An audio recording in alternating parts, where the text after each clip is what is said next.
கிளாம்பாக்கத்துல பாத்தீங்கன்னா பெரிய crowd, bus வசதி இல்ல, வெளியூருக்கு போய் வாக்கு செலுத்த முடியலன்னு அதிகாலையில இருந்தே ஒரு பிரச்சனை. இப்போ வரைக்கும் அது சரி செய்ய முடியல. அது எப்படி பாக்குறீங்க? இதெல்லாம் நம்ம நாட்டில் இருக்கிற நிர்வாக கேடும் சீர்கேடும் தான். எல்லாமே நீங்க பாத்தீங்கன்னா தேவைக்கு உருவாக்குறதையும். சென்னை விண்ணூர்தி நிலையத்துல மீனம்பாக்கத்தில் நமக்கு 1800 ஏக்கர் 2000 ஏக்கர்ல ஒரு விண்ணூர்தி நிலையம் இருக்கு, போதுமானது. அதிலே பறக்க நமக்கு விண்ணூர்தி இல்ல. ஆனால் 5000 ஏக்கர்ல கட்ட போறேங்கிறது. கோயம்பேடுல இருந்த பேருந்து நிலையத்துல வசதி குறைவா இருக்குன்னு யாரும் வீதியில வந்து நிக்கல. போதுமான அளவுக்கு இருந்தது. ஒரு நகரத்துல உள்ள இருந்தது. இங்க இருந்து வெகு தூரம் போகணும் இந்த கிளாம்பாக்கம். அது ரொம்ப சிரமம்.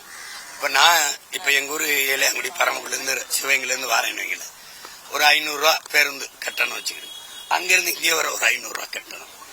இது கொடுமை. இது தேவையில்லது. பேராசை ஒவ்வொன்றுமே நமக்கு இருக்கிற துறைமுகத்திலேயே வேலை நடக்கல. ஆனா நான் 6116 ஏக்கர்ல இது நான் துறைமுகம் கட்ட போறேன்.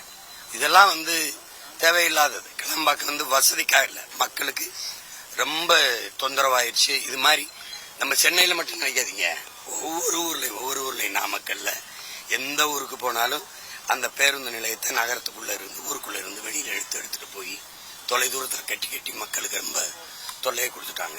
எல்லா ஊர்லயும் இந்த பிரச்சனை இருக்கு. நாங்க எல்லா ஊர்லயும் மக்களோட நின்று போராடினாங்கன்னு அதை சொல்றேன்.